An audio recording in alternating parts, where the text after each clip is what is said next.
Madame, Monsieur, bonsoir et bienvenue à tous. Il y a un an, exactement, jour pour jour, eh bien, des avocats étaient descendus dans la rue à Bamenda pour dénoncer un système judiciaire anglophone qui se francophonisait de plus en plus.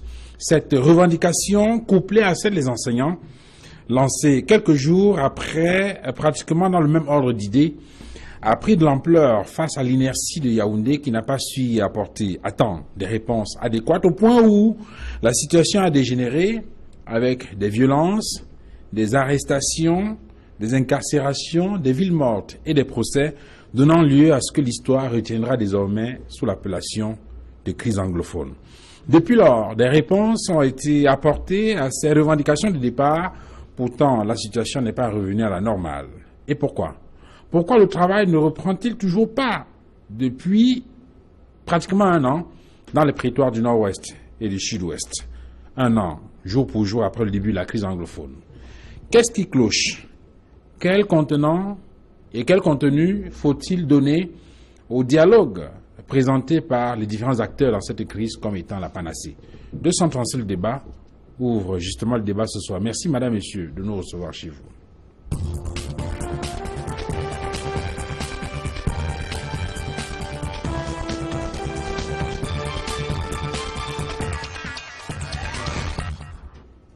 Chez Plateau 235 le débat ce soir, nous accueillons essentiellement des avocats. J'introduis tout d'abord Maître Frou Johnso. Bonsoir.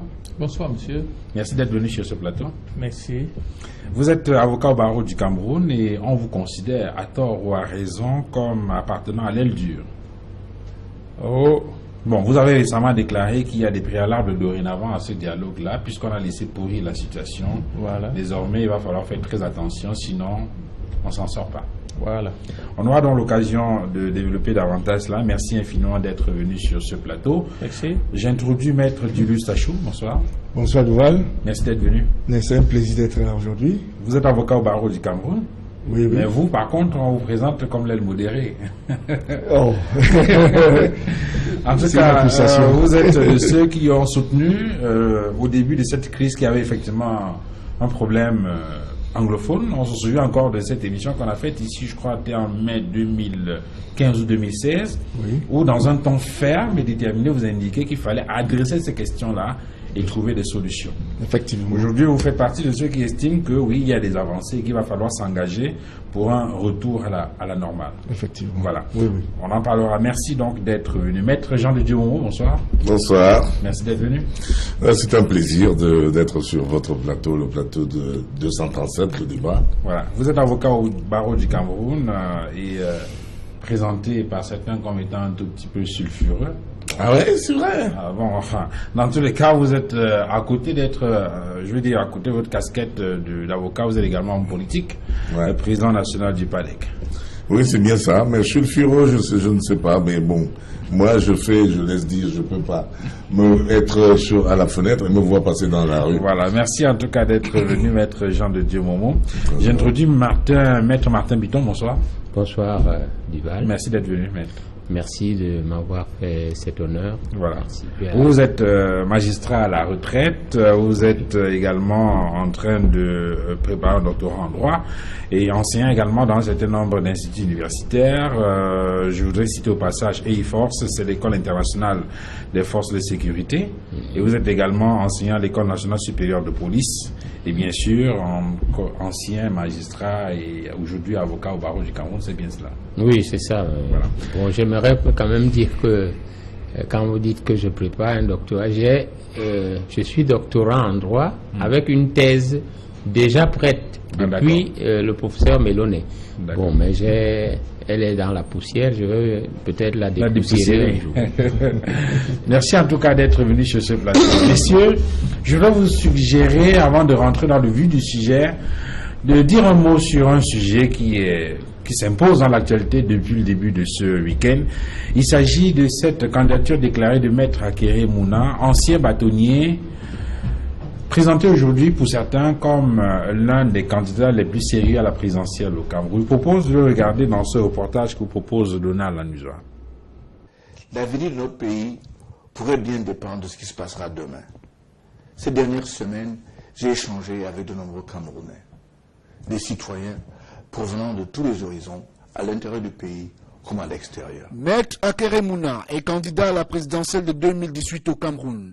L'ancien bâtonnier de l'ordre des avocats, pour coller à l'actualité de l'heure, affirme que si l'électorat lui accordait l'accès à la magistrature suprême, il choisira le fédéralisme. À côté de la candidature du fils de Tandeng Mouna, l'un des pères fondateurs du Cameroun réunifié, l'on compte à ce jour plus d'une dizaine de candidats déclarés au putatif. Parmi les postulants, l'opinion a enregistré en avril 2017 la candidature de Jean-Blaise Ngouet, jusqu'alors connu comme représentant au Cameroun d'une marque de produits électroniques. C'est lui qui veut diriger le pays sous la bannière du mouvement patriotique pour le changement du Cameroun, dévoile un programme politique qui a pour point d'orgue la création d'un statut particulier pour les anciens chefs d'État et les ex-premières dames, à qui il veut assurer une impunité constitutionnelle pour les actes posés au cours de leur mandat. D'autres jeunes loups aux dents bien longues, manifestement séduits par l'effet Macron en France, lorgnent avec sérieux le fauteuil présidentiel. Même si Cabral Libi, présenté comme tête de file de ce courant, ne s'est pas officiellement constitué candidat, certains de ses congénères ont déjà annoncé leur ambition politique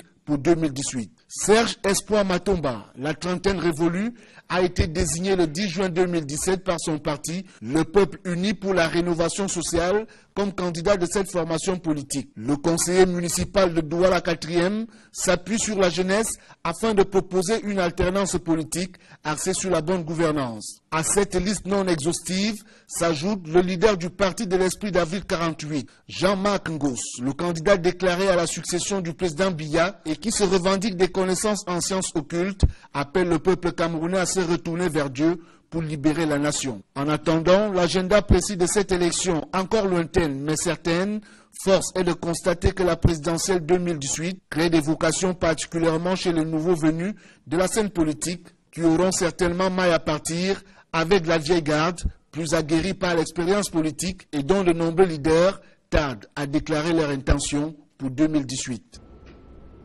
Voilà, c'était donc un élément de Donald Anzoua qui revenait sur les candidatures déclarées jusqu'ici à l'élection présidentielle de 2018. Je vous propose de faire un zoom sur une de ces candidatures, Maître Julius Achou, c'est celle de Maître Akere Mouna, ancien bâtonnier de l'ordre et bien évidemment présenté par les uns et les autres comme peut-être le meilleur leader anglophone entre griffes aujourd'hui.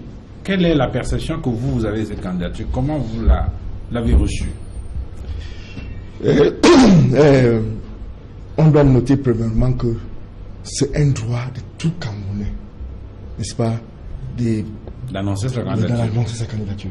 C'est d'abord un droit. Et ce qui me réjouit, c'est le fait qu'un ancien bâtonnier, n'est-ce pas, a décidé, n'est-ce pas, d'annoncer sa candidature pour briguer le poste de président de la République.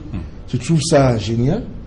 J'apprécie, n'est-ce pas, ce qu'il a dit et ce qu'il veut faire, et qui démontre qu'en fin de compte, les avocats commencent déjà à s'intéresser à la politique de ce pays. Parce qu'il fut un moment, les avocats étaient absents. Ouais. Je me souviens effectivement que sur ce plateau, il y a quelque temps, peut-être vous ou un autre avocat indiquait que le moment était venu pour les avocats d'investir les listes et de prendre d'assaut l'Assemblée nationale et le Parlement dans le sens de faire inverser la tendance. Partout dans le monde, c'est les avocats, n'est-ce pas, qui font la fierté de leur propre pays. Il faut que ça soit aussi au Cameroun. Et je pense que les avocats sont mieux placés parce que nous sommes libres dans notre texte. Et nous sommes prêts, n'est-ce pas, nous sommes proches du public parce que, d'après notre profession, on le reçoit tous les jours, on constate qu'il y a des doléances, et nous parle de tout ce qui se passe, n'est-ce pas, dans la rue, alors que les policiers de nos jours sont un peu coupés. Donc, à l'heure actuelle, je pense que la qualité de Baptiste Mouna, vraiment, c'était un atout et c'est bien, mais il faut qu'ils se préparent parce que c'est pas des amusements. C'est une bagarre politique. Et il y aura des candidats aussi qui sont prêts à l'affronter. Il faut qu'ils se préparent en conséquence. Alors, qu'est-ce qui retient le plus votre attention? Est-ce que c'est le fait qu'il soit ancien bâtonnier, le fait qu'il soit avocat, ou le fait qu'il porte un discours qui visiblement intéresse les populations du nord-ouest et du sud-ouest aujourd'hui sur le fédéralisme, par exemple? I will take a different view. It is his right as a Cameroonian to announce his candidature. It is his perfect right. My problem is the timing. the timing of announcing his candidature. Can you imagine we're in the middle of a very serious crisis where young people have lost their lives, where there are young people who have been maimed and they are all lying in the various hospitals, where the jails in the Northwest and Southwest are full with people who have been arrested, and all this, all what is happening in what I would call his constituency, his immediate constituency. He may have a national constituency, don't get me wrong. And he turns around and announces a candidature. Which is more important? If he announces a candidature and the crisis continues the way it is in the Northwest and Southwest, will there be election? If there are elections, would anybody vote in the Northwest and Southwest? Oui, mais il faut quand même préciser que le bâtonnier Mouna a fait plusieurs sorties sur cette crise-là, oui, avec notamment des contributions dans le sens de la résolution. I understand that. But I'm still saying that he would have waited. Let's see how this crisis, because as I'm talking now, people are still being arrested, young men are still being removed from their homes and shot on the legs. There is everything that is going on. Mafe is in a lockdown. I am from Bamenda. I cannot go to Bamenda now through Mafe because you will not be able to. Nobody enters that zone, nobody comes out. And at this critical moment, my senior brother and senior colleague announces his candidature. Means that, what about those who are suffering right now? Peut-être parce qu'il estime que bon, il y a un certain nombre de it is his right. It is his right to be a presidential candidate. Nobody will take that away from any Cameroonian. Ok. Maître Matembiton, vous avez également un problème avec le timing, selon Maître John Fru. Bon, le timing, vous savez, moi je ne suis pas homme politique, je ne m'intéresse même pas tellement à la politique en tant qu'acteur. Je fais de la politique parce que j'ai un diplôme supérieur de sciences politiques, mais je dis que c'est selon, n'est-ce pas, la perception de chaque candidat. Peut-être qu'il a trouvé que en cette période chaude, il est non seulement anglophone, c'est-à-dire l'un des membres, n'est-ce pas, de ceux qui ressentent cette crise, mais il voudrait aussi se poser comme quelqu'un qui peut apporter quelque chose. C'est-à-dire, il faut dire que dans cette crise, les mêmes qui sont en même temps, qui sont victimes, sont également les mêmes qui peuvent apporter une solution à cette crise. C'est-à-dire, si je veux, pour bien me faire comprendre, les anglophones en général sont en même temps les victimes et le problème et la solution. Je ne sais pas si vous me comprenez bien. Parce que dans le cas du bâtonnier Mouna, par exemple, on a, enfin lui, Maître John Fru estime que ce n'est pas le moment indiqué. Et vous avez également une bonne frange de population de cette localité qui estime que ce n'est pas le moment indiqué pour annoncer ces candidatures, notamment ceux qu'on considère comme faisant partie de l'aile radicale. C'est-à-dire que pour eux, pour certains, c'est considéré comme une forme de trahison au moment où il est question de travailler pour une nouvelle forme, enfin pour donner une nouvelle forme à l'État. Et c'est à ce moment que certains se déclarent candidats. Alors ils estiment que c'est peut-être pas le moment indiqué. Est-ce qu'il y a, de votre point de vue, un timing précis ou bien cela doit se faire de façon libre? Non, vous savez que non seulement il est avocat, mais c'est un homme politique. Et les hommes politiques, à mon avis, devraient être comme des sportifs. Puisque quelqu'un n'est pas en forme, il ne devrait pas se lancer à une compétition. Donc, selon son jugement, il a dû voir que il est en forme et c'est peut-être le moment idoine de porter sa candidature pour que le monde entier, n'est-ce pas, se souviennent de lui. C'est vrai qu'on le connaît déjà, parce qu'il a non seulement été bâtonnier, mais il a occupé des hautes fonctions à Transparency et même à, je crois, l'Union africaine. Et donc, vous savez, voilà. Donc, moi je dis, ça dépend de chacun, de la forme qu'il a pour pouvoir s'engager dans la bataille politique. Maître Jean Djumoumou, on a regardé tout à l'heure un élément qui revenait sur un certain nombre de candidatures déclarées jusqu'ici dans le cadre de cette élection présidentielle 2018. Est-ce qu'on peut considérer que cette candidature fait jaser parce que de tous ces candidats déclarés jusqu'ici, Maître Mouna est celui qui présente le meilleur profil? Ce que vous dites est un jugement de valeur. Je pose une question. Vous ne pouvez pas dire qu'il présente le meilleur profil par rapport aux autres. Oui, je pense pas. Je crois que il a une carrure internationale qui est quand même qui plaît dans sa faveur. Il a occupé de hautes fonctions, comme venait de dire M. Bitton, au niveau de l'Union africaine, au niveau de Transparency International. En tout cas, c'est une personnalité iconoclaste, publique, qui a rencontré le président de la République, qui a été vu avec Thabo Mbeki, donc qui a un carnet d'adresses extrêmement fourni. Donc ce qui laisse présager que s'il annonce sa candidature, c'est qu'il doit avoir des soutiens internes et externes tout à fait probants. Et donc de ce point de vue, c'est une candidature qu'il faut prendre au sérieux. Bon, maintenant, je peux rejoindre John Faux sur ses inquiétudes par rapport au timing, étant donné que nous sommes en train de faire face à une crise qui se prolonge et qui peut déboucher sur le chaos, c'est-à-dire, ou peut-être sur l'absence d'élections, tout à fait, c'est-à-dire que qui peut compromettre les élections à venir. Parce que je vois bien un scénario à l'ivoirienne où un pays est coupé en deux, le Southern Cameroun est ingouvernable, ne va pas participer aux élections, et je ne crois pas que la République du Cameroun, comme ils disent là-bas, va continuer nyangalement comme si de rien n'était. Ça c'est d'un. Et en tant que spécialiste de sciences politiques, puisque j'ai un diplôme supérieur également de sciences politiques, il se pose un problème de sciences politiques ici. Lorsqu'on va aux élections, on va avec une machine pour gagner.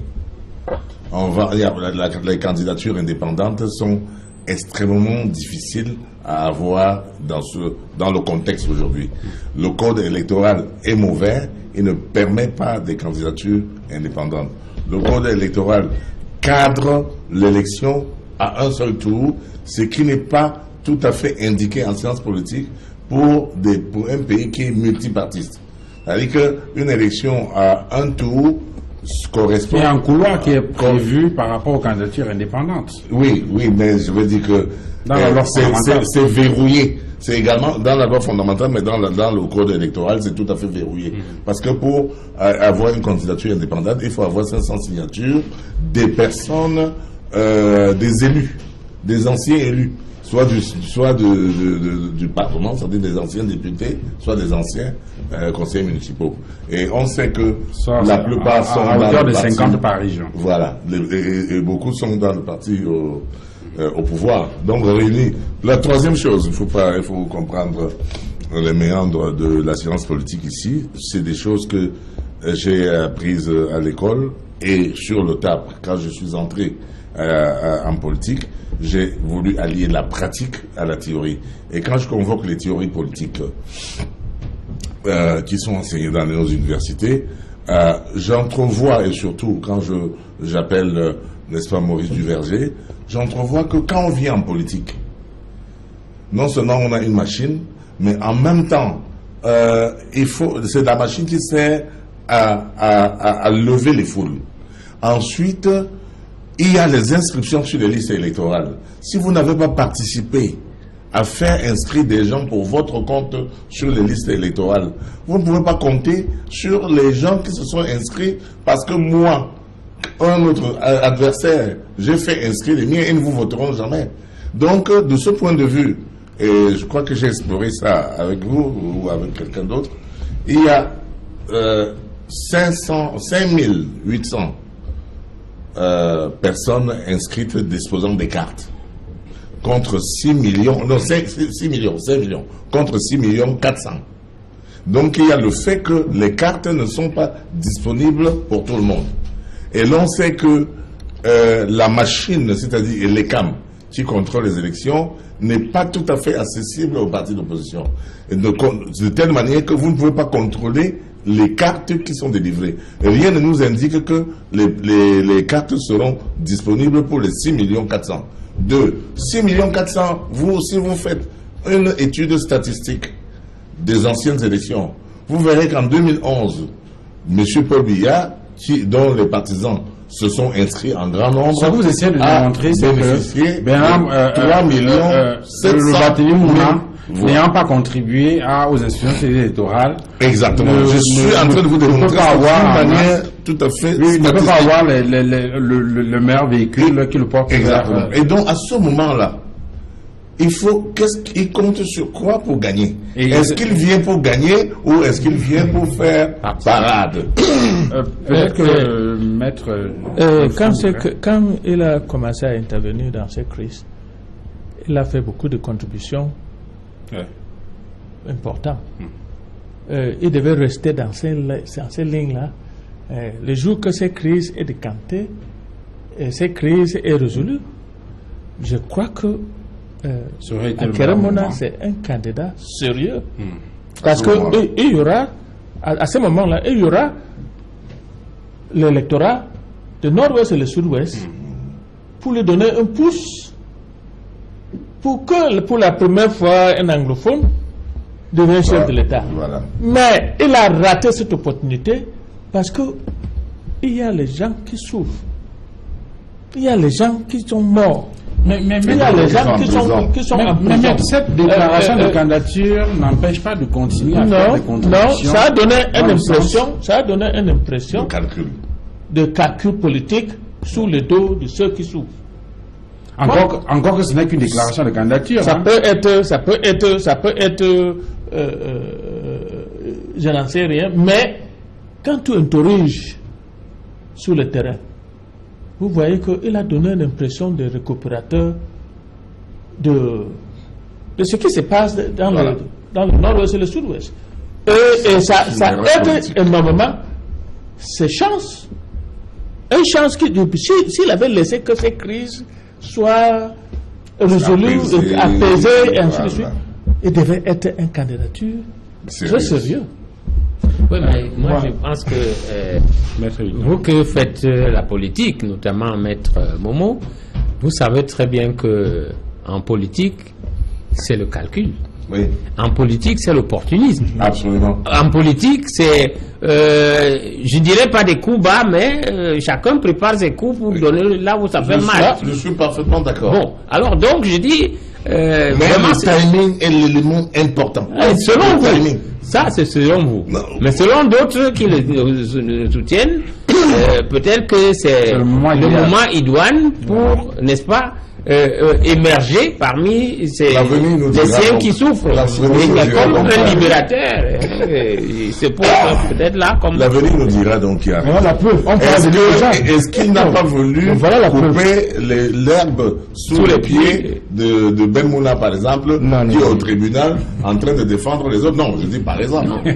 C'est pas possible parce que c'est son cabinet qui a géré, n'est-ce pas, la défense, n'est-ce pas, ce qui était détenu à Yaoundé pendant presque 4 à 5 mois. Le cabinet de Ben Mouna. Oui, c'est ça que je dis, c'est Ben Mouna qui est le président. S'il vous plaît. Cela veut dire que ils ont fait leur calcul en disant que voilà le moment propice, n'est-ce pas, de faire monter cette candidature. Ce n'est qu'une déclaration. Il n'a même pas encore confirmé. Parce que j'ai vu ça seulement dans les journaux et sur Internet. J'attends encore la presse, n'est-ce pas? Il va inviter la presse pour déclarer que bon, moi je sais candidat dans tel ou tel, avec tel ou tel parti, ainsi de suite. C'est une petite il a fait une simple déclaration. Pour moi, j'estime qu'il a ses calculs. Non, lorsqu'on doit mixer ça avec la crise, n'est-ce pas? Nous sommes en train de quitter le cadre politique. Parce que la crise que nous avons là est un peu spéciale et on ne peut jamais dire que ceux qui sont sortis, n'est-ce pas, font partie de la majorité des anglophones. Parce que moi, je vois mon analyse. J'ai regardé la télévision, moi je n'ai pas marché. Nous tous, je pense qu'on a souvent regardé ça à la télé. Si on calcule, voir le nombre de gens qui ont marché, on peut imaginer peut-être 1000 par ville. Et si on sait 1000 par ville, cela veut dire que même 10 000 personnes n'ont pas marché. Donc, il y a 5 000, 6 000 qui ont marché. Alors, je pense que quand même, je vous ai dit à la télévision, vous avez marché, vous. Non, il dit qu'il n'a pas marché. Je l'ai vu à la télévision, il a marché. À Douala. Il a marché. J'ai marché à Douala, n'est-ce pas? Vous avez dit que vous n'avez pas marché, vous avez vu à la télévision. J'ai marché pour l'unité nationale. Je parle de ceux qui... Il a marché dans le cadre du RDPC. J'ai marché pour l'unité nationale ici à Douala. Je ne refuse pas. Mais vous n'avez pas marché. Mais je vais marcher là-bas, là où on dit qu'il y a une crise. Parce que j'ai essayé de faire calculer le nombre de personnes qui ont marché, ça n'atteint même pas 10 000. Les avocats, ça faut démontrer quoi? Si vous démontrez que ce n'est qu'une minuscule, qu'une minorité qui a marché. Parce que nous, avons à peu près 5 millions dans ce pays. Comment vous dites 10 000 10 000 pour vous 5 millions de personnes? C'est pas normal. À mon avis, ça c'est mon avis. Je ne suis pas contre ceux qui veulent marcher ou qui ne veulent pas marcher. C'est leur droit. Mais je pense que 10 000 personnes ne peuvent pas représenter les anglophones au Cameroun. Alors, quand vous dites 10 000 personnes ne peuvent pas représenter, quand vous parlez de 10 000, vous faites allusion, qu'est-ce que vous voulez dire de façon... Quand je regarde la télé, on a montré les deux qui ont marché. Okay. Il y a combien dans lequel plus de 1000 personnes ont marché.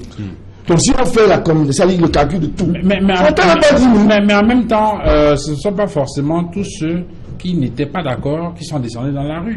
Non, nous sommes en train de calculer sur la base de ceux qui sont descendus dans la rue. Okay.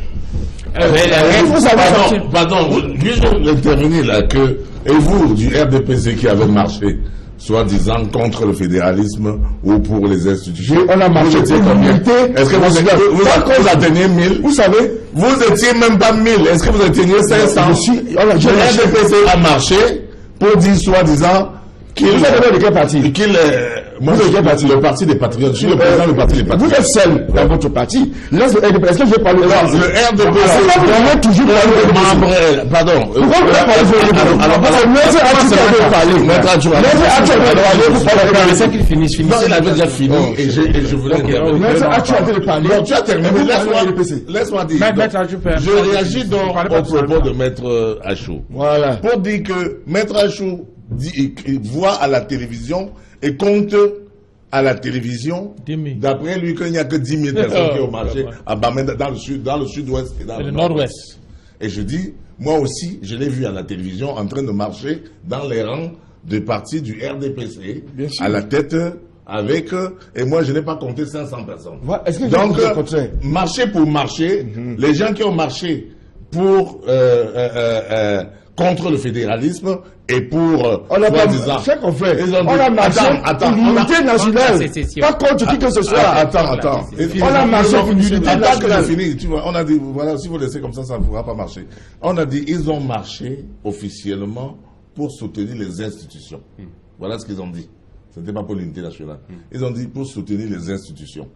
Alors qu'à Bamenda, les gens sont en train de marcher parce qu'ils ont faim, parce qu'ils ont soif, parce que leur route ne passe pas, et ils disent qu'il faut le fédéralisme parce que la centralisation du pouvoir les empêche de développer leur ville. Eux se sont opposés à cela et disent qu'ils sont du pouvoir et ne vont pas accepter. Et je dis donc, à partir de ce moment-là, si vous marchez 500 contre des gens qui ont marché 10 000, je crois quand même que la proportion de ceux qui ont marché pour réclamer, pour revendiquer des droits quand même fondamentaux est plus grande. Mais il y a des gens qui n'ont pas marché et qui sont favorables à ceux qui n'ont pas marché, qui ont marché là-bas. Comme moi, par exemple. Je n'ai pas marché là-bas, mais quand même je suis favorable également à ces gens-là. Donc je crois qu'il ne faut pas occulter le débat.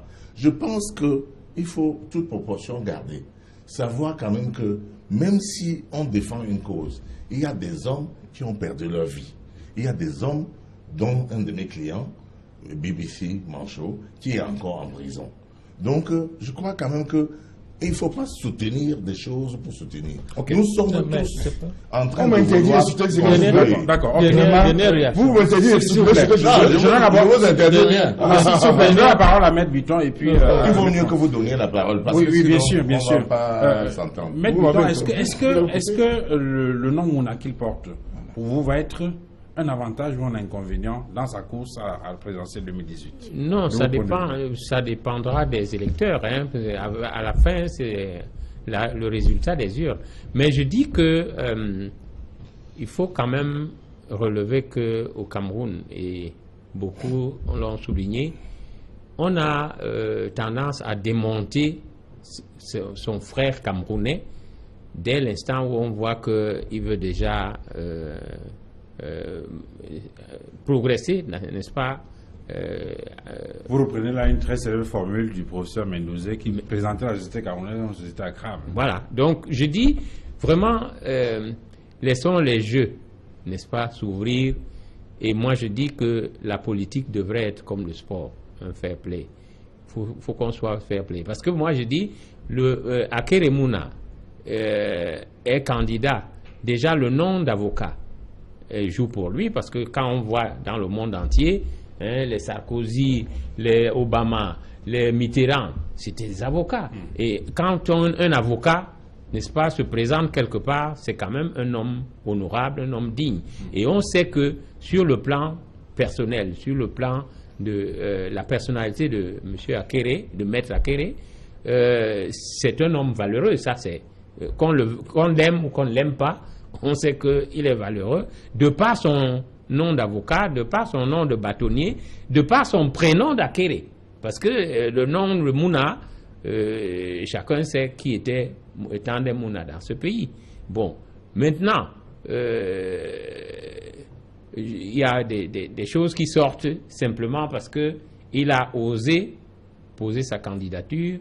Bon, je crois qu'il faut éviter les coups sous la ceinture. Sur cette question-là, est-ce que le nom Mouna est un avantage ou un inconvénient dans cette course pour la présidentielle?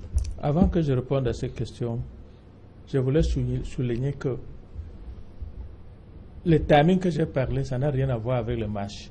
Mais comme les gens s'assoient derrière de la télévision contre ce qui marche, moi je dis que pendant tous ces matchs, on a tiré sur les manifestants qui n'étaient pas armés, et il y a beaucoup d'enfants qui sont morts, y compris dans son village, le village d'Akere Mouna. Il y en a beaucoup qui sont morts. Et moi j'ai dit que avec cette tragédie qu'il a eu lieu, il fallait qu'il attende le moment venu, après avoir... parce que j'ai entendu parler de dialogue ici, de dialogue là-bas, ainsi de suite. On y arrive tout à l'heure. Il faut qu'on arrive à décanter cette crise. Et à ce moment-là, il devait être une candidature tellement sérieuse. Vous l'avez dit, maître. Mais quand les gens commencent à parler de marches, les marches, quand tu regardes ces marches, c'est toute une population qui est sortie. Les malhonnêtes disent que c'est 10 000 ou 5 000 ou c'est tel. Moi, je ne suis pas d'accord pour compter les gens. Moi, je dis ceci. Il m'appelle malhonnête. Dans ça, il y a eu des morts. Il y a eu des blessés. Il y a eu des victimes qui sont dans les hôpitaux. Il y a eu des arrestations qui sont en prison. Et il y a plus de 200 personnes qui sont arrêtées. Les prisons du nord-ouest et le sud-ouest sont pleines. Et c'est à ce moment que mon frère, mon confrère aîné, qui est de ces zones-là, annonce une candidature. Bon, je considère que vous avez utilisé un mot sans bien en comprendre le sens. Ouais. Bon, on va passer parce qu'on se comprend très bien. Bon, vous parlez dans une langue... Vous parlez dans une langue peut-être... Voilà, vraiment... Je n'aime pas ici pour retirer ce que j'ai dit. Je prends la responsabilité. Ok. Vraiment pour que le débat ne s'enlise pas, il vaut mieux qu'on y aille. En tout cas, il a dit les malhonnêtes. Il n'a pas dit le malhonnête. Les malhonnêtes. Parce que ce n'est pas la première fois que j'ai entendu les gens dire un brusque. Mais je veux qu'on se comprenne bien. C'était pas lui. Je veux qu'on se comprenne bien. pour que le débat aille calmement jusqu'à la fin, pour que les téléspectateurs puissent retenir quelque chose, il faudrait que cela y aille. Voilà. Oui, calmement. Voilà, Oui, calmement, ça, je vous en il n'y a prie. pas de guerre. Comme Et je vous propose, je voudrais répondre quand même à cette question d'abord de Mouna là avant. Oui, vous avez répondu. Non, je n'ai pas parlé de ça. Je dis qu'il faudrait que dans ce pays, le nom du père cesse d'être un handicap pour le fils. Ça peut être un atout aussi un atout. Quand c'est un atout, c'est bien. Mais il ne faudrait pas que ça devienne un handicap. Parce que j'ai entendu dans la rue dire que non, c'est leur père qui ont mis le pays dans l'état où il est. Hein, si leur père n'avait pas signé avec Aïdjo, on n'en serait pas là.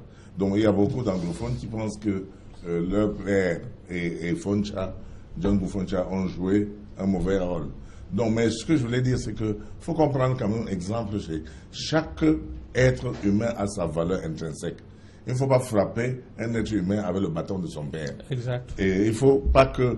Nous avons vu Bush, père, partir de la présidence et être remplacé par le fils, sans que cela pose un problème. Et donc, je pense quand même que c'est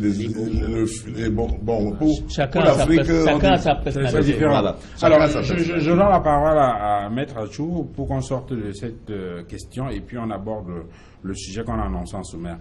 Maître Achou, est-ce qu'on peut considérer que les partis politiques qui jusqu'ici portaient le message que semble porter Maître Mouna, est-ce que c'est parce que ces partis politiques n'ont pas été en mesure de pouvoir, je veux dire quoi, capitaliser ou bien, répondre aux aspirations des peuples, notamment dans les régions du nord-ouest et du sud-ouest, qu'on se retrouve aujourd'hui avec une candidature comme celle-là.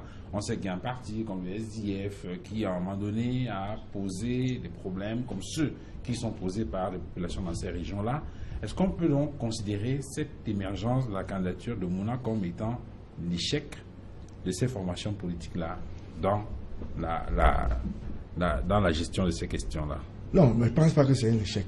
Parce que lorsque vous entrez dans la politique, vous voulez, n'est-ce pas, le premier bureau dans un pays, n'est-ce pas, vous devez avoir la moyenne de votre politique.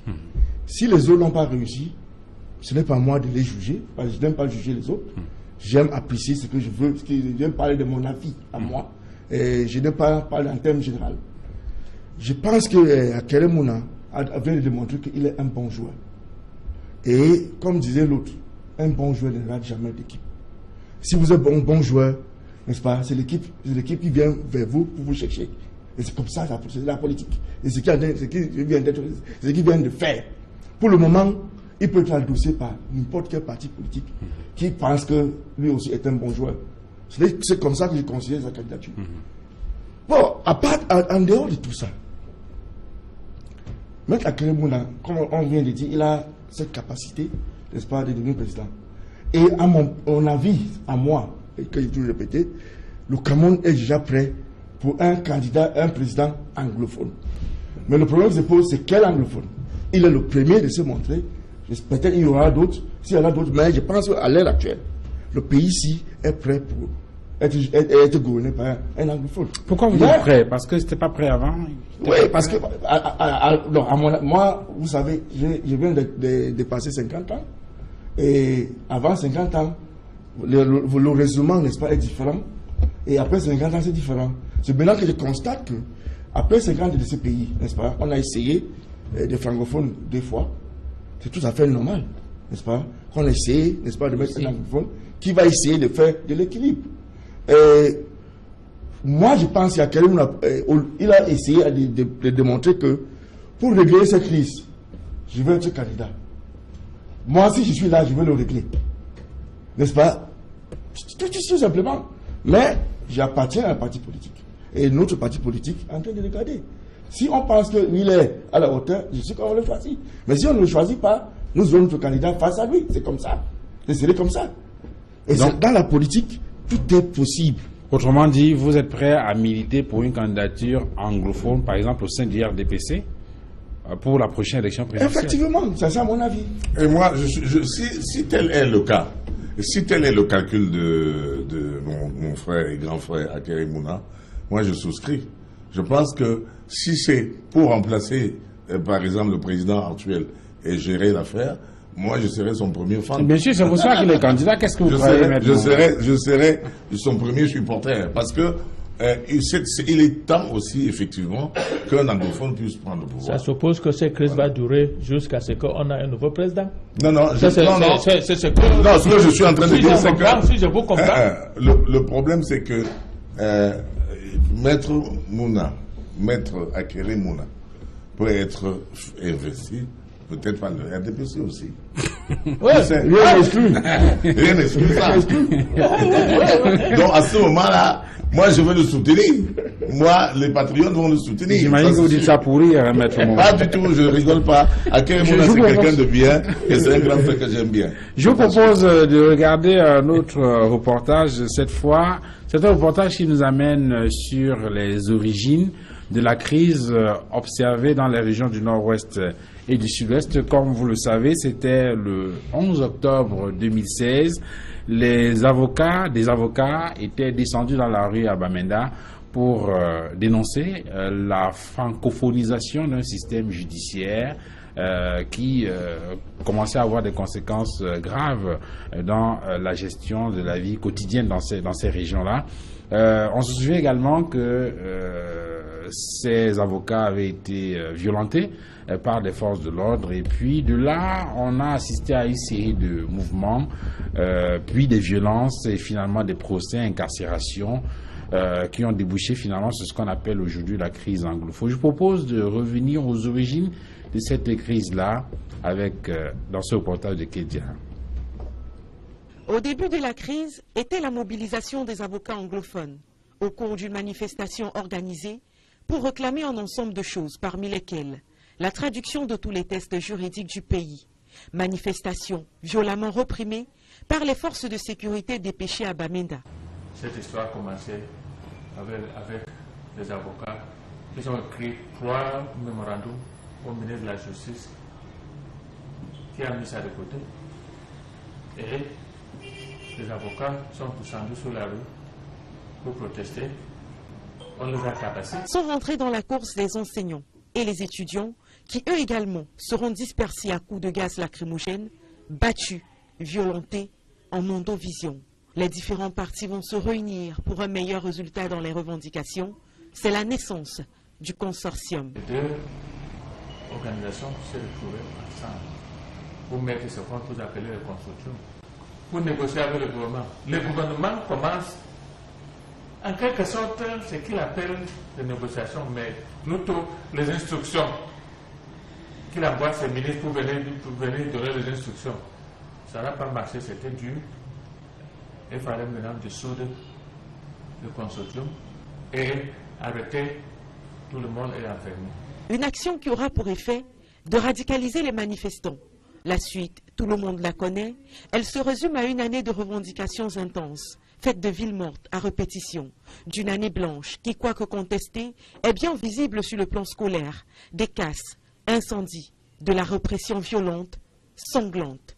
Dans le chapitre des actions menées dans le but de résoudre la crise, il y a la traduction des tests juridiques, tels que réclamés par les avocats anglophones, la création d'un département de common law à l'ENAM et à la Cour suprême, la mise sur pied d'une commission de bilinguisme et de multiculturalisme, toutes choses qualifiées d'insuffisantes par les avocats anglophones. Ça c'est une évolution mauvaise, mais c'est une évolution quand même de ce côté-là. Pour eux, on ne saurait parler de réelles avancées dans la gestion de la crise anglophone, surtout lorsqu'on a un gouvernement qui est fermé au dialogue et qui use de malice en tuant son peuple. Jusqu'à le 22 février et le 22 septembre, ce vendredi-là, le gouvernement avait toujours l'opportunité de négocier. Le 1er octobre, s'il laissait les manifestants manifester, il avait toujours un point de sortie. Qu'est-ce que le gouvernement fait? Ils vont aller tuer les enfants. Est-ce que le gouvernement peut faire une guerre contre ses propres peuples non armés? Les gens étaient avec les armes de paix. Il faut qu'ils descendent un peu pour rencontrer ces peuples. Il y aura de réelles avancées, disent-ils, à condition toutefois que le président de la République descende de son piédestal pour un dialogue franc, avec un appui extérieur. Il faut maintenant qu'un tiers un médiateur, un tiers. C'est Mel. Et la négociation ne peut pas avoir lieu au Cameroun. Parce que le gouvernement a perdu toute crédibilité avec les anglophones.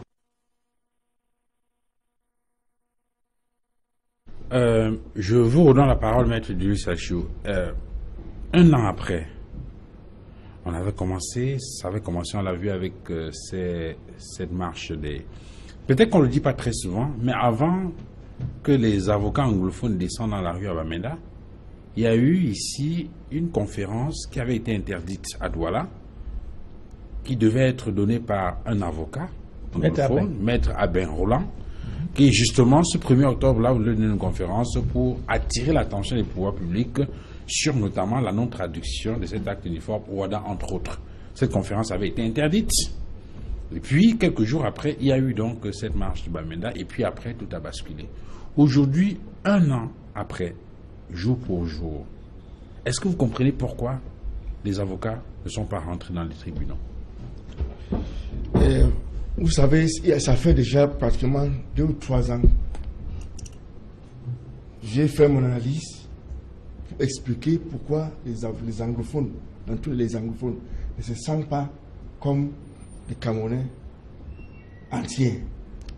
Parce que ça fait 50 ans que nous sommes ensemble, mais lorsqu'il y a des postes, n'est-ce pas, dans le système, certains sont réservés que pour les francophones pendant 50 ans.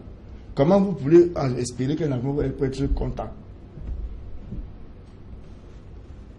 On a beaucoup parlé de cette histoire. Ça fait dès ça, j'étais même ici au plateau quand j'ai même parlé. Et les avocats ont senti, n'est-ce pas, quelque chose de mauvais dans leur profession.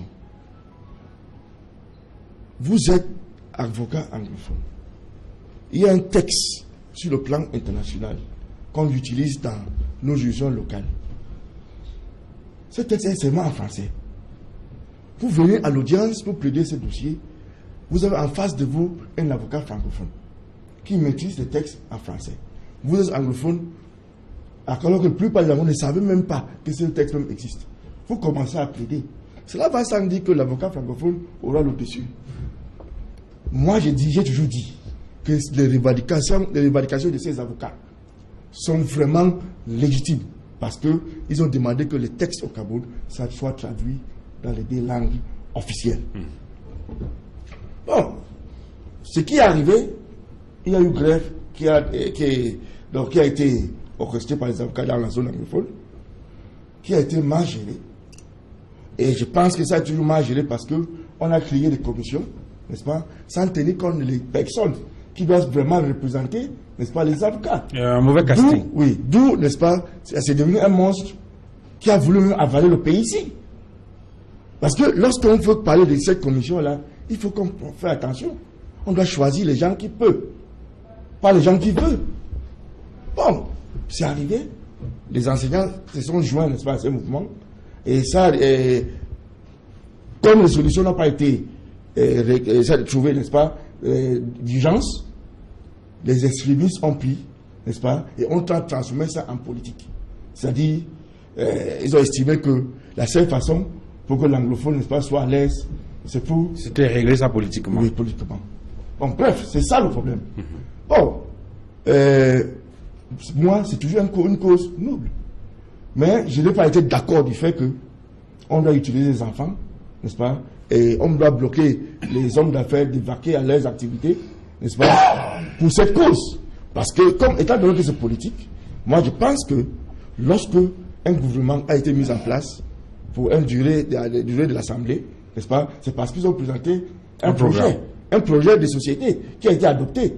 On ne peut pas venir, n'est-ce pas, alors que ce n'est pas à la fin, vous demandez, n'est-ce pas, c'est changement brutal. Ça va causer le clash.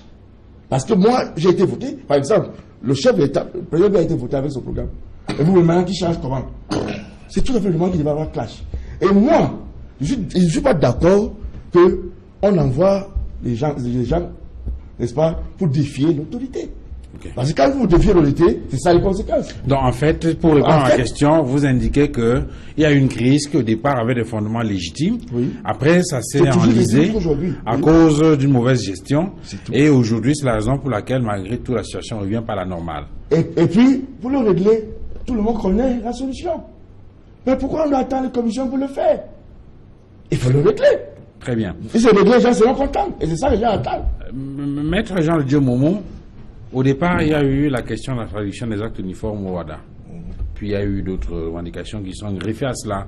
Aujourd'hui, lorsqu'on regarde le train de mesures apporté par le gouvernement pour répondre à cette préoccupation, le premier package est tombé, je crois, en novembre, en mars.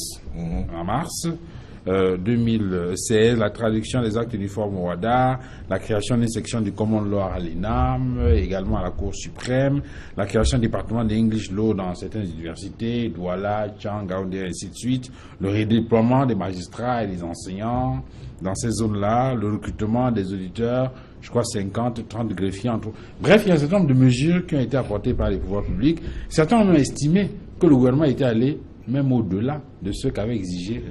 Mais pourquoi aujourd'hui, un an après, jour pour jour, le travail, les avocats, pas les avocats, n'ont toujours pas repris le travail? D'abord parce que l'État, le gouvernement, a avoué, a reconnu que ces revendications étaient légitimes. C'est-à-dire que c'était légitime de traduire l'OHADA en anglais. Mais fallait-il marcher pour obtenir cela?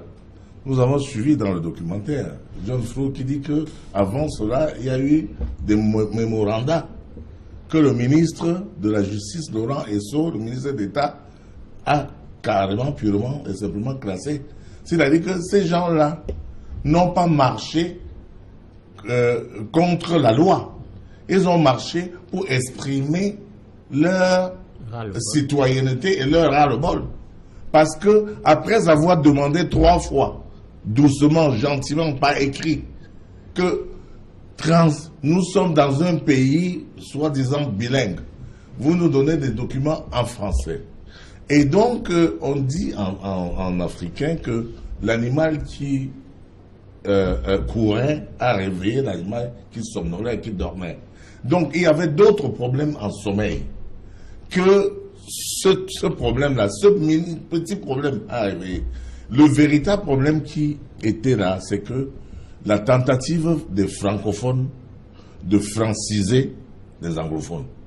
Il y avait une tentative depuis très longtemps de les rendre francophones sous le prétexte du bilinguisme, sous le prétexte de ce que l'État est devenu bilingue.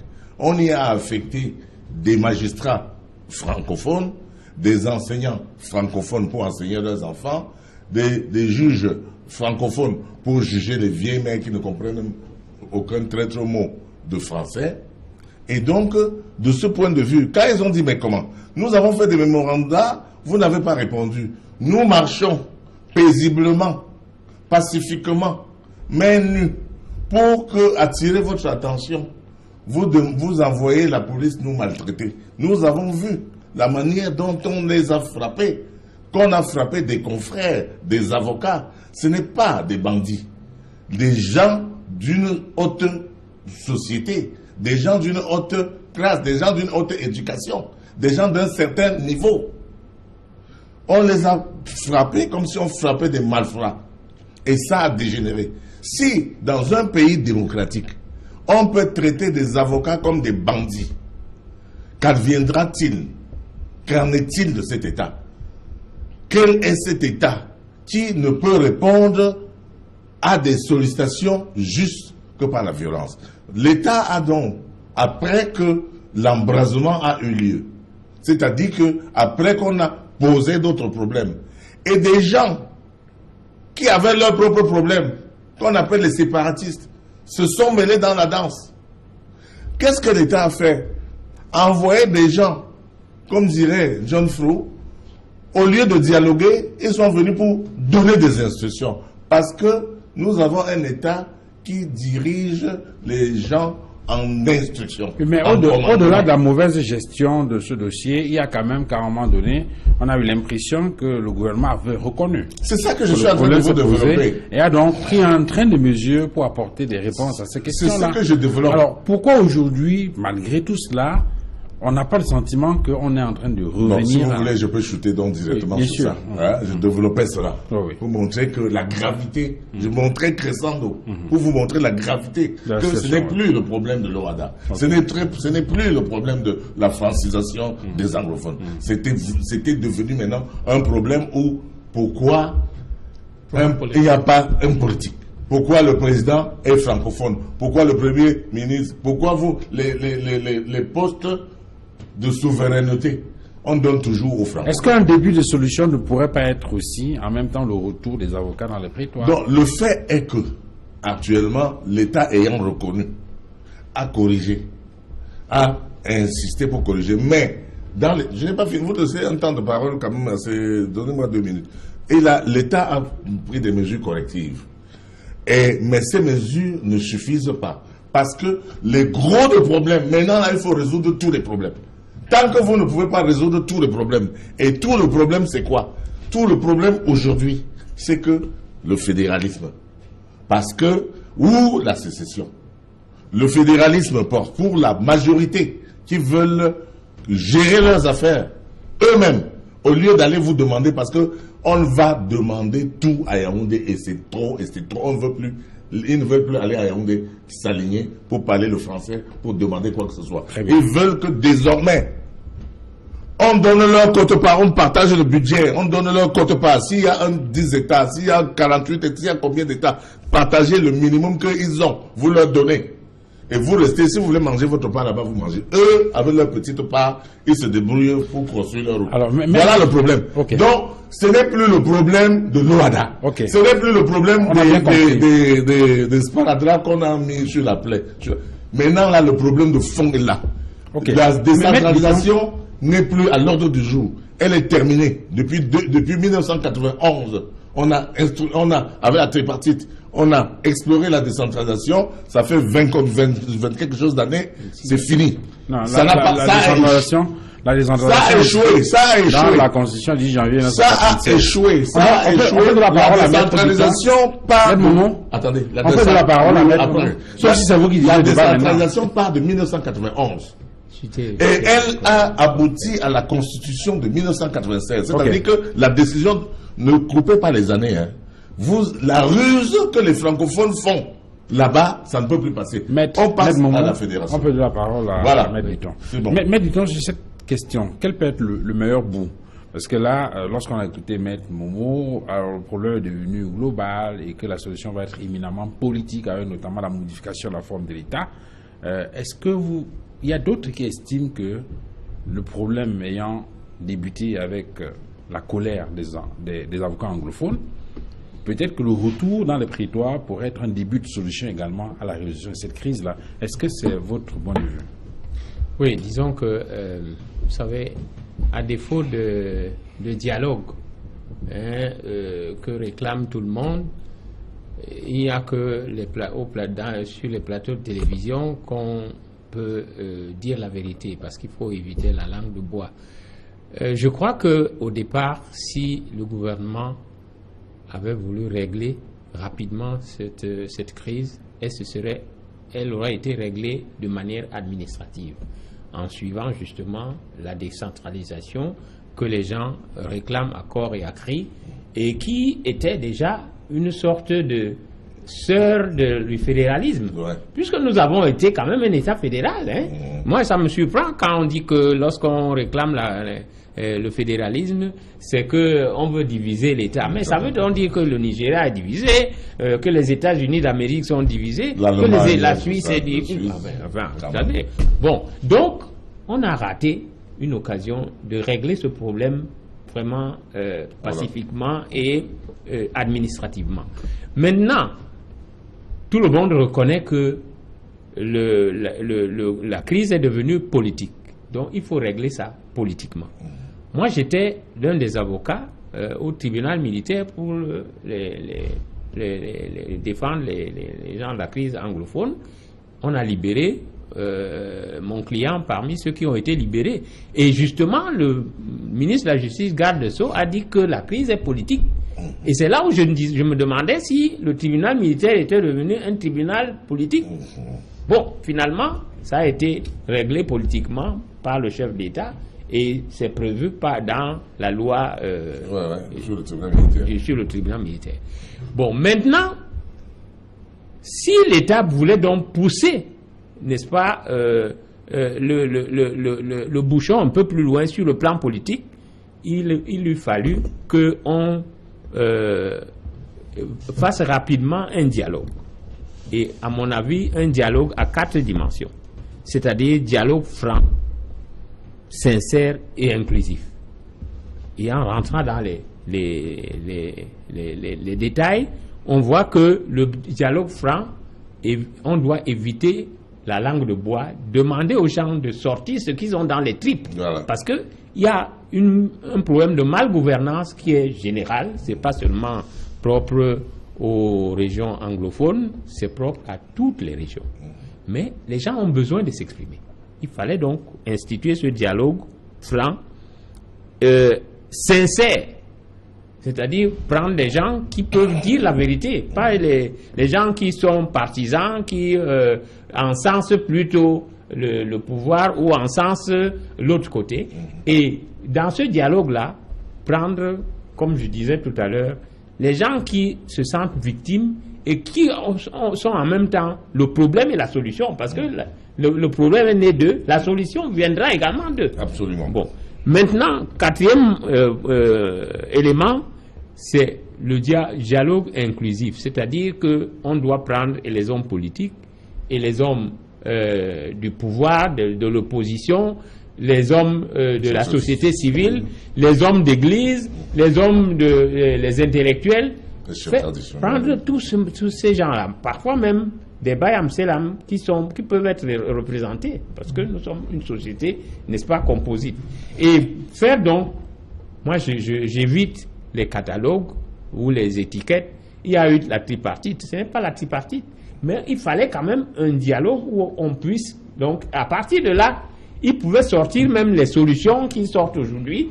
On a l'impression qu'ils contournent le pot, voilà. Mais il fallait commencer par le dialogue. Voilà. Si c'est même ces solutions qu'on est en train de trouver sortaient du dialogue, un dialogue qui était institué là, je crois que vraiment on ne serait pas allé plus loin en parlant de sécession. C'est le fait de faire pourrir la situation qui crée d'autres situations plus graves. Et je précise que la tripartite c'est bien fini. Sur cette question-là, on vous a entendu dire que au-delà du dialogue, il y a un certain nombre de conditions préalables.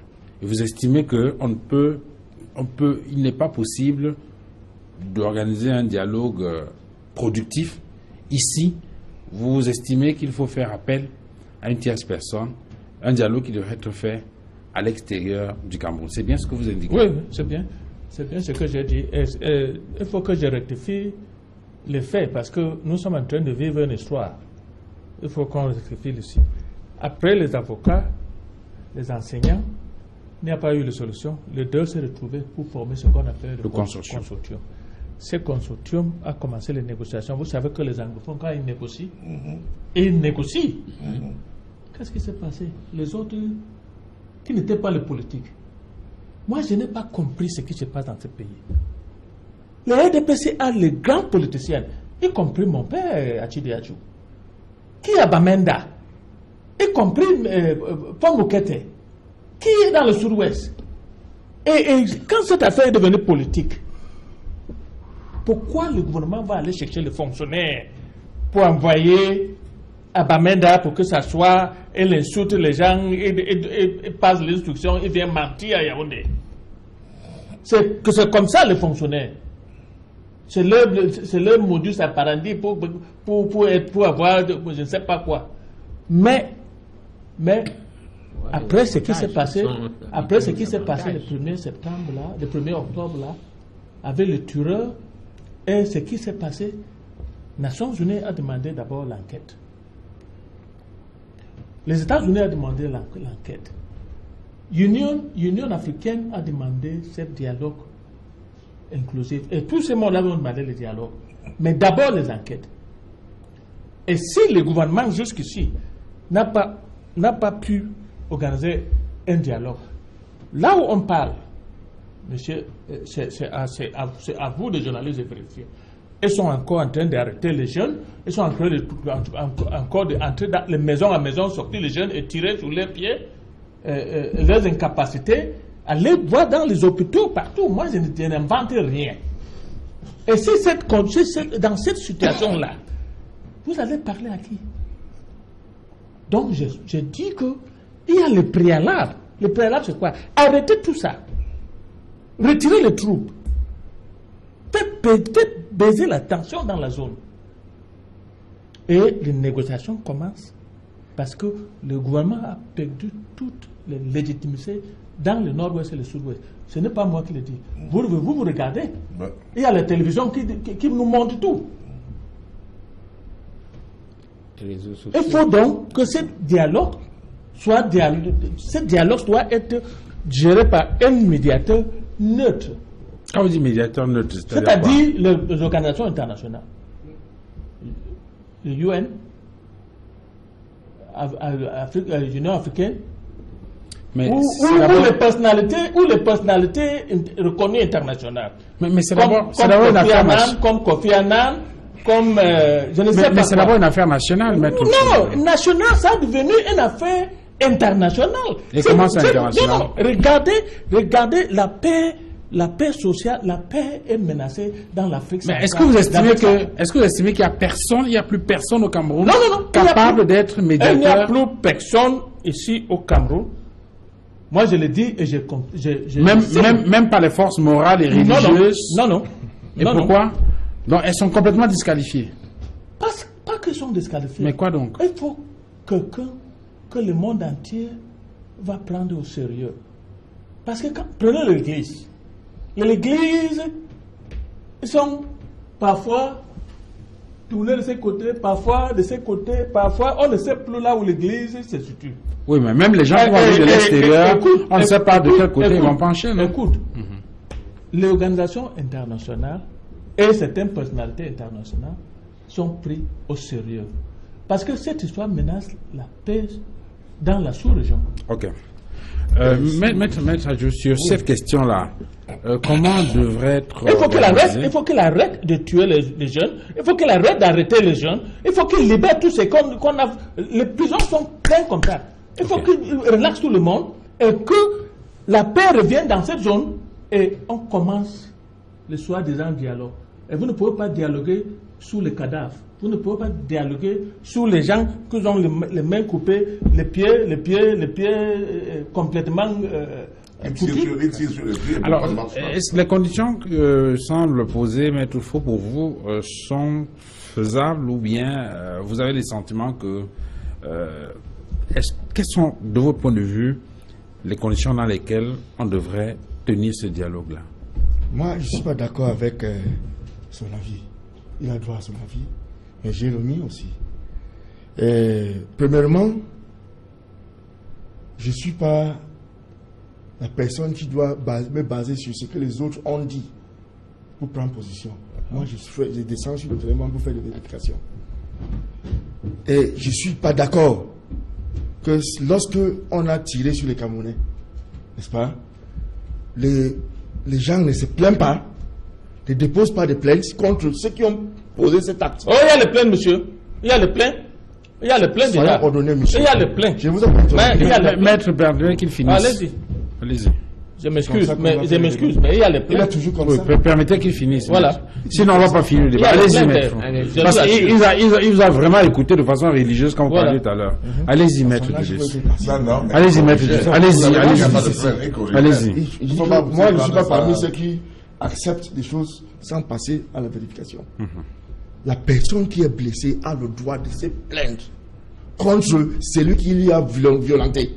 Parce que même le chef d'État a dit que on ne doit pas tolérer la violence par qui que ce soit. Si la personne ne s'est pas plainte, moi, vraiment, je serais très en colère contre lui parce que je pense qu'en tant que militaire, les militaires sont bien formés, n'est-ce pas, pour maîtriser les situations sans utiliser les armes. Si on commence à utiliser les armes, ça veut dire c'est la violence et je ne suis pas d'accord avec eux. Okay. Maintenant sur le dialogue. Mais maintenant sur le dialogue, cette histoire de dialogue... Comment il explique les 17 morts? Vous répondez à mes questions. Hein, mais les 17 morts vous avez vu les morts? Non, non, on a dit officiellement qu'il y a 17 morts. On sait qui? Mais la presse, c'est écrit, non? Vous répondez à ma question, maître Julius. Donc il n'y a pas eu de mort. Il y a zéro mort. Non, cher confrère, ne sois pas sarcastique. Lorsque un être humain décède... Quelles sont les conditions? Non. Quelles sont les conditions? Vous avez joué Maître Momon, c'est moi qui pose la question. Vous poser la question. C'est moi qui pose la question. Parce que vous n'avez pas de dire... Mais vous êtes politicien, le chanteur, vous allez parler. Vous ne me permettez pas, maître Parlez alors, parlez. Non, parce que... Vous allez parler. Allez-y, maître. Vous avez dit votre idée, je l'ai bien dit. Ça, c'est le bien. Zéro mort, on ne sait jamais. Il y a une plainte. Allez-y, Ça, maître. c'est le bien. Comment on organise ce dialogue? J'ai dit, les militaires sont formés pour maîtriser les situations sans utiliser les armes. Lorsqu'ils ont utilisé les armes, on doit les ammonister conformément à la loi, et c'est normal. Et chaque personne qui a été violentée a le droit de se plaindre, et c'est normal. Même le mort. Un vieux comme vous, Même le mort. Le mort doit se plaindre. Qui est plus vieux? C'est toi qui as... Si vous voulez pas qu'on boucle ce débat, on arrête. Non, si vous voulez pas qu'on boucle le débat, on s'arrête. Allez-y, il ne faut pas que Julius aussi s'énerve comme si tu n'es pas une femme. Je suis pas on est dans un débat, monsieur. Tu n'es pas une femme, on ne doit pas te caresser dans le sens du dialogue. On peut aussi t'interrompre. Alors pourquoi tu dis que tu vas te retirer? Tu es comme avocat. Alors, si vous voulez parler, c'est un débat vivant et intéressant. Tu ne vas pas dire qu'on ne doit pas te J'ai la chance d'être Satan 10 ans. Il faut que tu attendes là. Non, Julius, parle. Maître Julius, vous avez la parole. Parle, tu as des cheveux blancs. Vous savez, moi j'ai dit, donc, lorsqu'on parle de dialogue, n'est-ce pas, j'ai dit que si le dialogue avec une mauvaise composition, ça va devenir un bon chose qui va avaler le pays. Comme ce qui a été fait avec la commission ad hoc et autres. Même ces commissions de bilinguisme et autres, pour moi, ce n'est que des monstres qu'on a créés. Parce que lorsque vous créez une commission qui n'a pas de pouvoir, qui ne peut pas décider, il y aura des... C'est-à-dire, c'est comme si on a avalé quelque chose et rejeté. C'est comme ça. À mon avis, j'ai toujours dit que le gouvernement à l'heure actuelle a été voté avec un projet de société. Il y a des élections dans quelques mois, n'est-ce pas? Ceux qui pensent qu'ils ont le meilleur projet de société, ça c'est le moment de commencer à le présenter. Pour que, n'est-ce pas, le moment venu, vous soyez votés pour décider. Parce que, allez pas mentir pour changer une forme de gouvernement. Donc il n'y a pas de dialogue à organiser pour l'instant. On permet au gouvernement de gérer. C'est inutile. C'est les gens, c'est les fanfarons, c'est les gens qui ne regardent rien, qui peuvent parler. Et c'est un monstre qu'on va crier si on crée cette commission.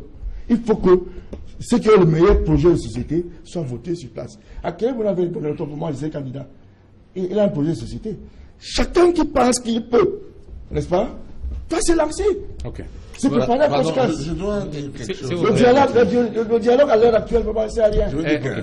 Oui, pardon, juste un petit mot, parce que moi, j'entends souvent ces histoires de projets de société. Moi, je ne veux pas critiquer le projet de société, comment dire, les grandes ambitions ou bien les grandes réalisations. Je ne veux pas critiquer ça, parce que ça ne nous mène à rien. Nous avons un système centralisé qui est mauvais. La question est fondamentale. Il ne faut pas qu'on se distraie. On est des avocats. Je crois quand même qu'il ne faut pas être trop partisan aussi. Je crois qu'il faut analyser la situation froidement. Il y a un problème qui se pose. Vous ne pouvez pas mettre à jour, dire que il y a un projet, le gouvernement a un programme et on ne va pas faire de dialogue, etc. Je suis un peu surpris quand j'entends les gens du pouvoir parler. D'abord, le ministre d'État, Laurent Essou, lui dit qu'il n'y a pas de problème anglophone. Il dit que les anglophones sont descendus dans la rue, ils ont perdu le droit d'être avocats et donc on pouvait les molester. Je dis, mais attends, dans une démocratie, la descente dans la rue pour manifester pacifiquement... Bon, maintenant, on est sur les solutions. On est sur les solutions. Le dialogue national, de votre point de vue, enfin, ce dialogue franc, constructif et inclusif, quelle est la forme qu'il faut donner à ce dialogue? Moi, je pense que, d'abord, les gens qui parlent de dialogue aujourd'hui, c'est parce qu'ils sont acculés par des accusations de crimes contre l'humanité et de crimes de génocide. Et que la menace d'une saisine de la Cour pénale internationale pèse sur eux. Donc, du bout même le des secrétaire doigts, général de du bout l'ONU, des doigts, à travers son porte-parole, a demandé qu'il y ait dialogue. Du bout des doigts, ils disent dialogue. Oui. Comment vous pouvez aller tirer sur des enfants d'autrui et aller essayer de dire que d'accord, maintenant on veut le dialogue, Comment vous pouvez dire qu'on veut le dialogue alors que mon client mange au BBC, qui n'est pas un politicien, qui n'a pas cassé, c'est celui le Corfu Revolution. La solution, c'est donc quoi? La solution. Pour sortir définitivement cette affaire. Libérer les prisonniers, les otages. Libérer tous les otages. Et engageons un débat franc sur quelle est la forme de fédéralisme qu'on va instaurer. Ce débat franc-là s'organise comment? Est-ce que ce n'est pas dans un cadre concerté? Ça doit être dans un cadre concerté. C'est-à-dire que c'est une conférence nationale. Encore? Il n'y a pas eu de conférence nationale. Je n'ai pas parlé de conférence nationale. Il y a eu tripartite. Je n'ai pas parlé de conférence nationale souveraine. Pardon, j'arrive. J'ai dit que la tripartite a déjà statué sur un certain nombre de choses. On ne revient plus sur la tripartite. La tripartite est dépassée. Les résolutions de la tripartite ont été mises en exécution. La décentralisation a été mise en exécution en pratique. Elle a échoué. Il faut passer au fédéralisme.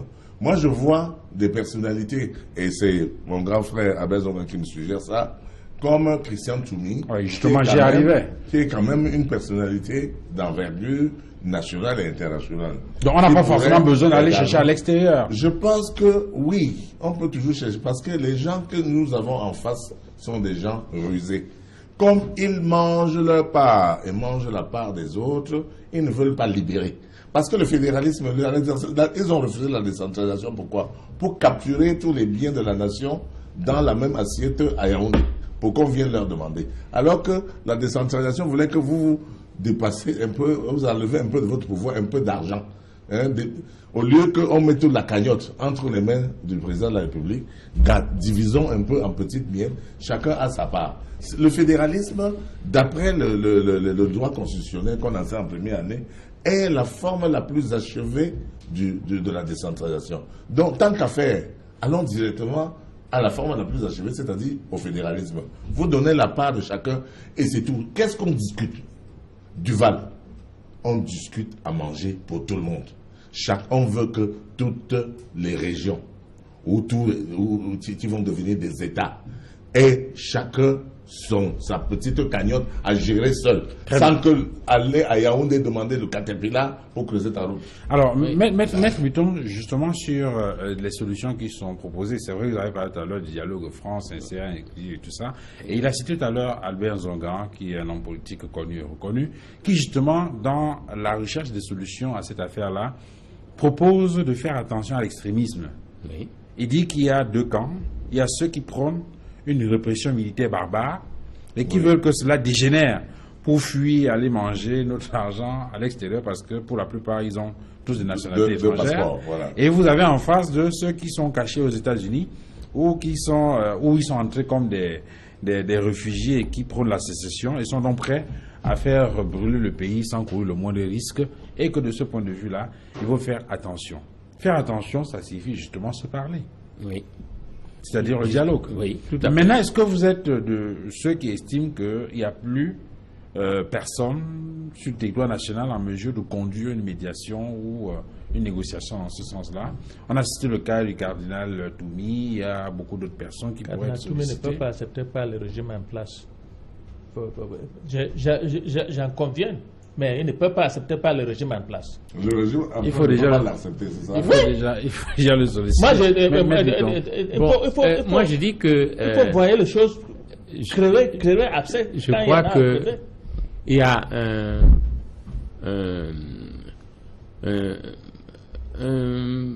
quelqu'un, disons un grand écrivain ou un penseur qui a dit que ce qui n'est pas nommé n'existe pas. Pour le moment, on n'a rien, on n'a pas nommé quoi que ce soit. Voilà. On ne parle ni de dialogue, ni de conférence, ni de tripartite ou de quadripartite, parce que actuellement, peut-être qu'on peut ajouter une quatrième partie. Moi, je crois que c'est les politiciens qui disent souvent « ne combattons pas, débattons ». mais il faut trouver le cadre rapidement du débat. Bon, je ne pense pas que le Cameroun soit disqualifié pour trouver des gens qui puissent débattre. Nous avons cité tantôt des gens comme Achidi Achou, qui sont très appréciés dans le sud-ouest. On a dans le nord-ouest. Il y a des gens dans le sud-ouest qui ont, n'est-ce pas, une aura et qui ont une dimension et qui peuvent être écoutés. Les Aboué Machoyi ont été choisis. Je crois que tout le monde a apprécié. Il y a le cardinal Toumi et beaucoup d'autres. Si on cherche au Cameroun, on peut trouver. Asseyons-nous d'abord entre Camerounais et essayons ce dialogue-là, mais très rapidement. Bon, si jamais on trouve qu'il y a un écueil, il n'est pas exclu d'appeler des personnalités, n'est-ce pas, au secours. Nous savons que nous avons des anciens chefs d'État comme Thabo Mbeki qui était ici, qui a d'ailleurs remis un prix au chef de l'État, accompagné d'Akere. Voilà. Bon, celui qui résout les il y a les Kofi Annan, il y a beaucoup de gens, n'est-ce pas? En plus, il a un prix, mais il n'a pas résolu les crédits. Voilà. Donc, je dis on lui a donné un prix. C'est un exemple. Pour quelqu'un qui je donne un exemple de sortie de crise. Chez soi, je donne un exemple de sortie de crise. Dernièrement, vous avez suivi à travers les ondes internationales, n'est-ce pas, la sortie du général, c'est Gambou. Non, en Côte d'Ivoire. En Côte d'Ivoire, là, oui, bien sûr. C'est Mangou, qui a dit, en s'expliquant, bon, évidemment, il accusait plus ou moins Gbagbo cette fois-là, mais il a dit qu'il avait conseillé à Gbagbo qu'il fallait d'abord qu'on pacifie le pays avant d'aller aux élections. Comment pouvez-vous être là avec des gens qui gémissent, avec des gens qui disent qu'il faut apaiser?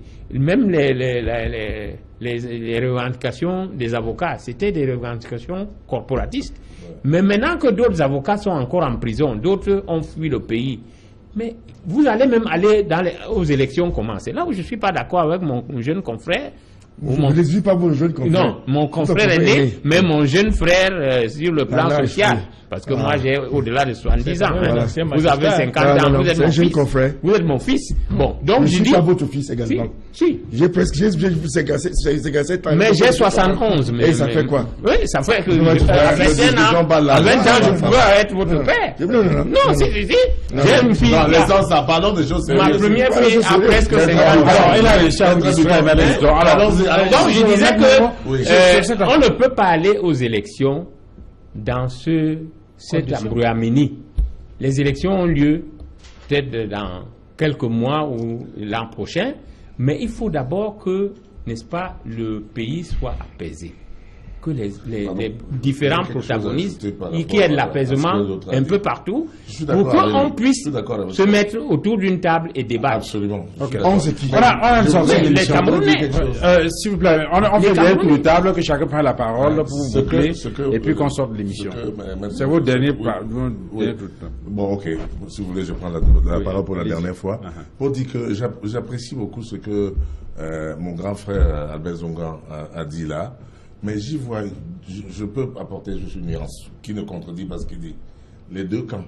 Un camp, il ne faut pas faire d'amalgame. Il y a un camp séparatiste qui est minoritaire, mais qui a pris de l'embonpoint parce que la gestion de la crise a échoué. Et beaucoup qui étaient fédéralistes en ont marre et veulent rejoindre ce camp. Donc au départ, il y a ce camp qui accuse le camp du pouvoir central, qui a hérité du pouvoir de Gaulle, de la droite française. Donc, une constitution centralisée avec le plein pouvoir au président. D'être à la solde de l'Occident. Le camp séparatiste dit, vous êtes à la solde de l'Occident. Moi, nous ne voulons plus continuer 60 ans après à être sous la tutelle française. Donnez-nous notre part et nous partons. Okay. Et l'autre camp du pouvoir est en train, par la voix de Issa Chiroma, en train d'accuser aussi ce camp-ci, le camp séparatiste, d'être à la solde des Occidentaux. Au milieu, il y a nous, les fédéralistes, qui disons, la fédération va régler le problème de la centralisation qui fait que vous pouvez d'une seule signature donner le port à Bolloré sans passer par le Parlement. Très bien. Avec la fédération, les États fédérés ne pourront pas accepter. Donc je crois que le fédéralisme, pour être franc, serait la bonne porte de sortie pour tout le monde. Ok. Mais pour le moment, je pense que oui, ça c'est son projet politique que j'apprécie, c'est normal. Mais j'estime que les sécessionnistes, n'est-ce pas, qui vivent dans l'Occident, nous dit qu'il ne faut pas être des sujets des Occidentaux. Donc pour moi, c'est une amalgame.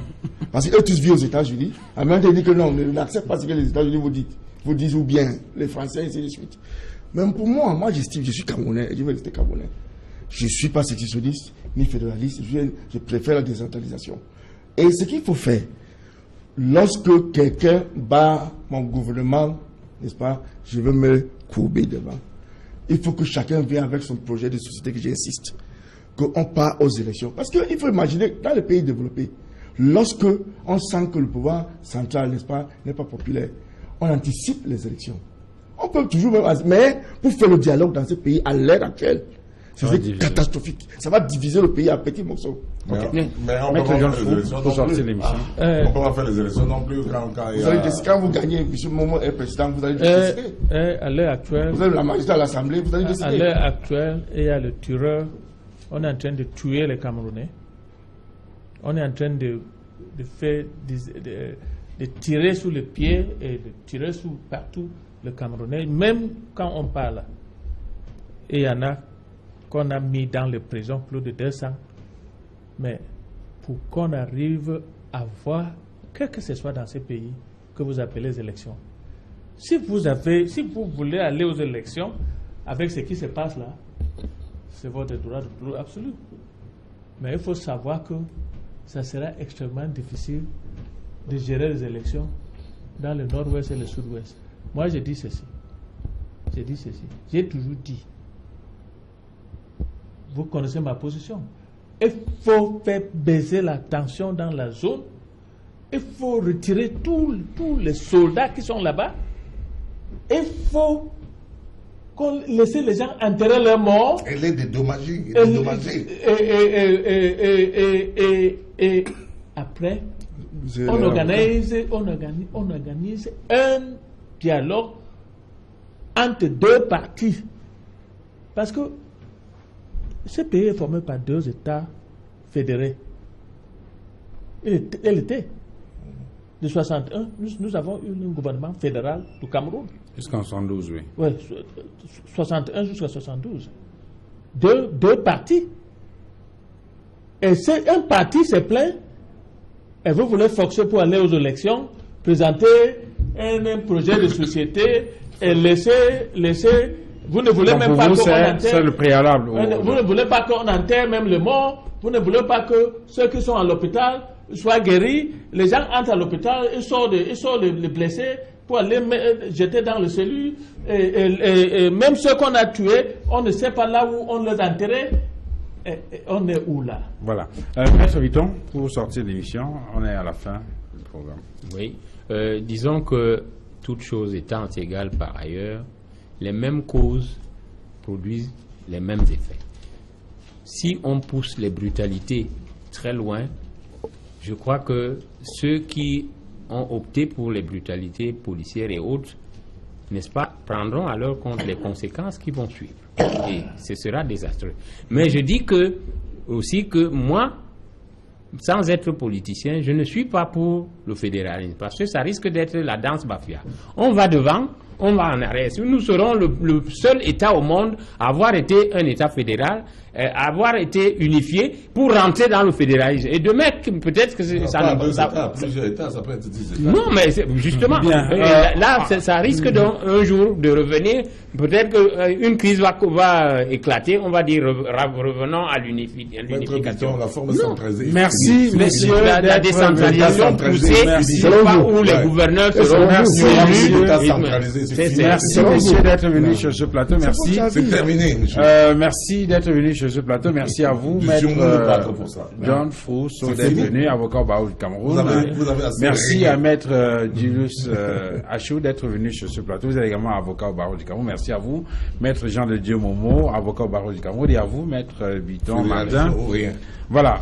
En tout cas, c'est un plateau d'avocats. Merci à vous, madame, messieurs, d'avoir regardé cette autre livraison de 235 débats. Excellente soirée. Pas d'élection.